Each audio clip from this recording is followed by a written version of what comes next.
नमस्कार मंडळी, एओसी मराठी या आपल्या चॅनलमध्ये आपल्या सर्वांचं अगदी मनापासून स्वागत आहे। जर तुम्ही 50, 60, 70 किंवा मग अगदी 90च्या दशकात असाल आणि पाय आणि गुडघेदुखी, कडकपणा किंवा पेटके येणं तुम्हाला रात्रीची झोप आणि दिवसात तुमची हिरावून घेतली गेली असेल तर तुमचा हा व्हिडिओ तुमच्यासाठी आहे। आणि पाय गुडघेदुखीतून रात्रीतून नाहीशी होऊ शकते। तुम्हाला फक्त दररोज काही बिया खाण्याची आवश्यकता आहे। तुम्ही 25 वर्षाचे असोत किंवा मग तुम्ही 95 वर्षाचे असोत, जो कोणी चालू शकत नाही तो धावू लागेल, कारण हे 5 सुपर फूड बिया ज्या आहेत त्या तुमच्या पायातील सर्व वेदना दूर करतील। फक्त 15 दिवसांसाठी सांगितल्याप्रमाणे या 5 बिया वापरून पहा, लंगडेपणा थांबेल आणि तुम्ही धावू शकाल। या बिया तुमच्या हाडांमधील कॅल्शियम इतकं वाढवतील की कडकपणा आणि पेटके सुद्धा नाहीसे होतील। वयाच्या 90व्या वर्षीही तुम्ही आधाराशिवाय चालण्यास सक्षम असाल। आपल्याला माहित आहे की जेव्हा तुमच्या पायातील ताकद संपते तेव्हा व्यक्तीचं स्वातंत्र्य संपतं। तर आज मी तुमच्यासाठी 5 शक्तिशाली बिया घेऊन आलेले आहे, जे तुमचे पाय मरेपर्यंत टिकवून ठेवतील आणि तुम्हाला पोलादासारखं मजबूत सुद्धा बनवतील। माझ्या रुग्णांपैकी एका 82 वर्षीय काका आहेत, मोहन काका। ते एक निवृत्त सैनिक आहेत आणि तरुणपणी ते मैलभर पाय चालत असत, पण आज गुडघेदुखीमुळे त्यांना व्हीलचेअरवरच मर्यादित केलं। एके दिवशी त्यांनी मला विचारलं की डॉक्टर, पुन्हा माझ्या नातवासोबत मॉर्निंग वॉकला जाऊ शकेन का?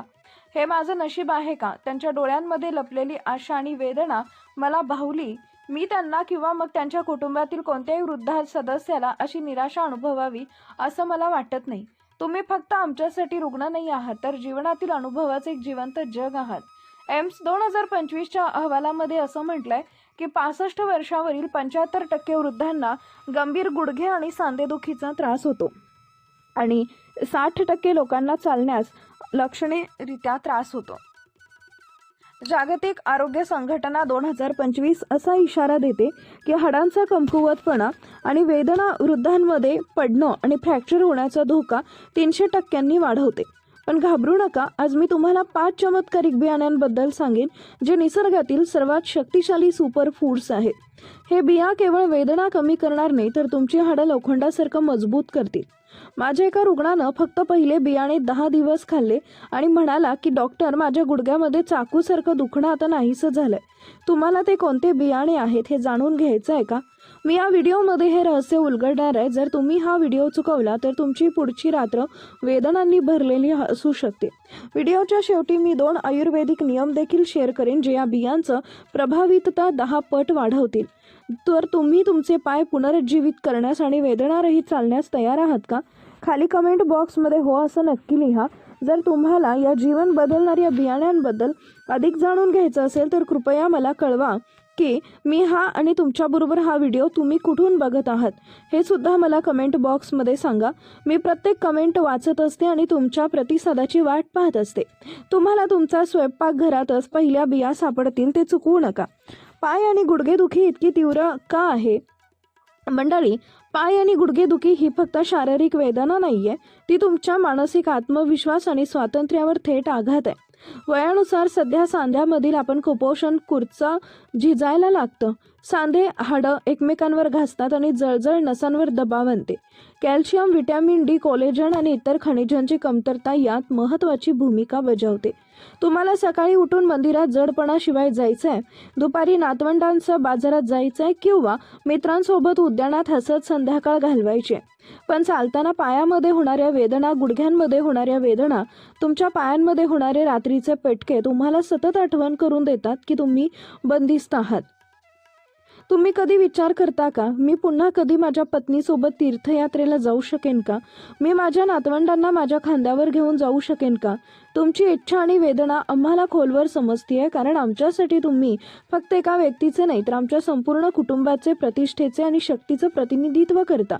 टोकायो मेट्रोपॉलिटन इन्स्टिट्यूट फॉर जेरियाट्रिक्स सन 2025 मध्ये केलेल्या संशोधनातून असं दिसून आलंय की जुनाट सांधेदुखीमुळे वृद्धांमध्ये नैराश्य आणि सामाजिक अलगावचं प्रमाण 70% वाढतंय।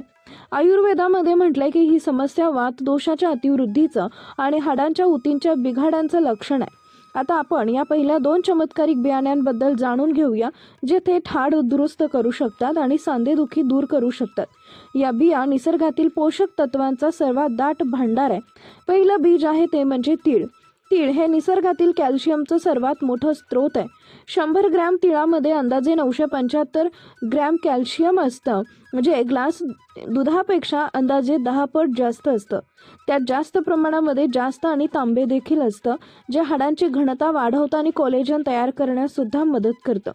तिळाचं तापमान वाढ करणारे गुणधर्म, सांध्यामध्ये जमा झालेली थंडी, त्याचबरोबर कडकपणा ओलांडतात, त्यामुळे वेदनांपासून त्वरित आराम मिळतो. हवर्ड्या 2025 मधील एका अहवालानुसार नियमितपणे तीळ खाणाऱ्या वृद्धांना हाडांची घनता 20% वाढली आणि गुडघेदुखी 60% कमी झाली. माझा एक रुग्ण आहे, 68 वर्षीय, आणि त्या गृहिणी आहेत. शांतीताई, त्यांचे गुडघे इतके दुखत होते की ती स्वयंपाकघरामध्ये उभी राहून स्वयंपाक सुद्धा करू शकत नव्हती. आज त्यांच्या सुनेला अनेकदा बाहेरून जेवण मागवावं लागत होतं, असं त्या म्हणाल्या. डॉक्टर, मी माझ्याच घराची पाहुणी बनली आहे. त्यांना तीळ कसं खावं हे मी त्यांना सांगितलं. सुरुवातीला त्यांना वाटलं की तीळ हे फक्त मिठाईमध्येच वापरलं जातं, पण मी त्यांना ते भाजून चघळायला शिकवलं आणि त्यांनी 15 दिवस केलं. 16व्या दिवशी ती स्वतः बनलेली गोड पदार्थ घेऊन माझ्याकडे आल्या आणि म्हणाल्या, आज मी हे बनवण्यासाठी 2 तास उभी राहिले. माझ्या गुडघ्यांनी मला आधार दिला. कसं खावं तर मुठभर पांढरे तीळ किंवा काळे तीळ घ्या. तेल न घालता हलकंसं भाजून घ्या. हे भाजलेलं तीळ दररोज सकाळी रिकाम्या पोटी खा. ते पूर्णपणे चावून खा. त्यानंतर 1 ग्लास कोमट पाणी प्या. दररोज नाश्त्यापूर्वी खबरदार, जर तुम्हाला पित्त समस्या किंवा जास्त उष्णता जाणवत असेल तर तिळाचं प्रमाण अर्ध्यानं कमी करायचे. फायदे: यामुळे हाडांमध्ये कॅल्शियमची कमतरता लवकर भरून निघते, सांधेदुखी कमी होते. आणखी एक बियाणं आहे, ते म्हणजे आळशीचं बियाणं. हे एक नैसर्गिक साधं वंगण आहे. मंडळी, आणखी एक बी म्हणजे तुमच्या सांध्यांमधील वाळलेलं वंगण पुनर्संचयात करू शकतं. आळशीचं बियाणं हे ओमेगा 3 फॅटी ॲसिड आणि लिग्नान्सचा सर्वात श्रीमंत वनस्पती आधारित स्रोत आहे. ओमेगा 3 हे एक शक्तिशाली दाहक विरोधी आहे, जे सांध्यातील जळजळ कमी करतं. हे बी सायनोव्हियल फ्लूइड सांध्यांमधील ड्रामा वाढवण्यास सुद्धा मदत करतं, ज्या हाडांमधील घर्षण कमी करतं आणि चालताना वेदना आणि आवाज रोखतं. डेली हेल्थ पोस्ट 2025 मधील एका अभ्यासानुसार नियमित आळशीच्या बियांचे सेवन केल्यास ऑस्टिओआर्थरायटिस असलेल्या रुग्णांमध्ये सांधे होणं 50% कमी झालं आणि गतिशीलता 45% सुधारली. माझे रुग्ण 70 वर्षाचे आहेत. प्रसाद काका चालताना इतका आवाज करत होते की लोक मागे वळायचे. मी त्यांना आळशीच्या बिया खाण्याचा सल्ला दिला. 3ऱ्या आठवड्यामध्ये ते क्लिनिकमध्ये धावत आले आणि म्हणाले, आवाज गेलाय आणि वेदनाही कमी झाल्यात. कसं खावं तर एक रात्रभर ग्लासमध्ये पाण्यामध्ये 1 चमचा जवस भिजवायचं. सकाळी ते पूर्णपणे चावून पाणी घ्यायचंय किंवा जवसाचं बीज हलकंच भाजून बारीक करायचं. पावडर, दही, दलिया किंवा सॅलडमध्ये मिसळायचं दररोज सकाळी नाश्त्यासोबत. 3रं बीज आहे ते म्हणजे मेथीचे बी. ते स्नायूंच्या क्रम्सवर उपचार करतं. मंडळी, 3ऱ्या बियामध्ये तुमच्या पायांच्या स्नायूमधील वेदनादायक पेटके आणि ताण पूर्णपणे काढून टाकण्याची शक्ती आहे. मेथीच्या बियांमध्ये लोह, पोटॅशियम आणि मॅग्नेशियम असतं. मॅग्नेशियम स्नायूंच्या आकुंचन आणि विश्रांतीचं नियमन करतं, पेटके टाळतं. पोटॅशियम इलेक्ट्रोलाइट संतुलन राखतं आणि लोह रक्तातील ऑक्सिजन वाहून नेणाऱ्या पेशींना बळकटी देतं, ज्यामुळे स्नायूंना पुरेशी ऊर्जा मिळते. रात्रीच्या वेळी पायाचे पेटके असलेल्या वृद्धांसाठी हे बी विशेषतः फायदेशीर आहे. हे माझे एक रुग्ण आहेत, 75 वर्षीय कमलादेवी. पायाच्या तीव्र पेटक्यांमुळे दररोज रात्री त्या उठायच्या. त्यांना मेथीचं दाणं भिजवून खाण्याचा सल्ला दिला. सुरुवातीला त्यांना कडू चवीचा त्रास झाला, पण नियमितपणे 10 दिवस हे केलं. 11व्या दिवशी त्या आनंदात होत्या. कसं खावं तर रात्रभर 1 चमचा मेथीचे दाणे 1 कप पाण्यामध्ये भिजवायचे. सकाळी पाणी गाळून घ्या. दाणे पूर्णपणे चावून घ्या आणि नंतर ते पाणी कडू वाटत असेल तर मेथी भाजून पावडर बनवा आणि 1 चमचा दही किंवा दुधासोबत घ्या दररोज सकाळी रिकाम्या पोटी. 4थं बीज आहे ते म्हणजे भोपळ्याच्या बिया. सांधे आणि हाडांच्या दुरुस्तीच्या यंत्रणेला पुनर्जीवित करण्याचं काम करतं. भोपळ्याच्या बिया झिंक, मॅग्नेशियम आणि प्रथिनांचा स्रोत आहे. झिंक हे ऑस्टिओब्लास्ट सक्रिय करतं, जे हाडं तयार करण्यास मदत करणाऱ्या पेशी आहेत. हार्वर्ड 2025 मधील अहवालात असं दिसून आलं की झिंकच्या सेवनानं हाडांच्या फ्रॅक्चरचा धोका 40% कमी होतो. माझे रुग्ण 72 वर्षीय नरेंद्र काका, निवृत्त अभियंता. त्यांची हाडं इतकी ठिसूळ होती की त्यांना वाटायचं त्यांची हाडं काचेची बनलेली आहेत. मी त्यांना भाजलेल्या भोपळ्याच्या बिया खाण्याचा सल्ला दिला. 3 आठवड्यांनी त्यांच्या हाडांच्या घनतेच्या अहवालात सुधारणा झाली. कसं खावं? भोपळ्याच्या बिया सोलून तेल न लावता हलकं भाजून खा.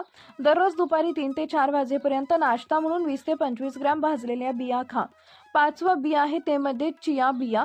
5वं आणि शेवटचं बियाणं तुमच्या पायांना स्टीलची ताकद देऊ शकतात. चिया बिया ओमेगा 3 प्रथिने, फायबर आणि कॅल्शियम समृद्ध असतात.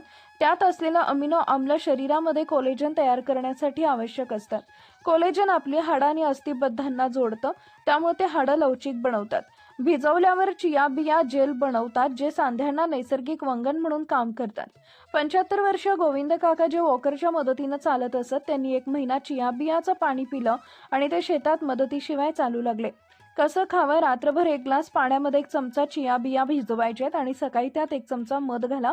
रिकाम्या पोटी हे पिऊन टाका. मंडळी, 5 तिया बीळ हे मेथी, भोपळ्याच्या बिया आणि चिया बिया तुमचे पाय आणि गुडघ्यांमधील वेदना दूर करण्यासाठी निसर्गाची देणगी आहे.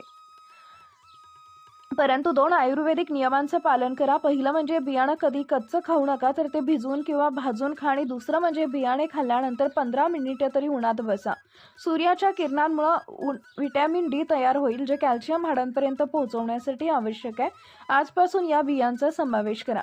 तुमच्या शरीरातील बदलांचा अनुभव घ्या आणि व्हिडिओ आवडला असेल तर लाईक करा. आपल्या ASA मराठी चॅनलला सबस्क्राईब करा.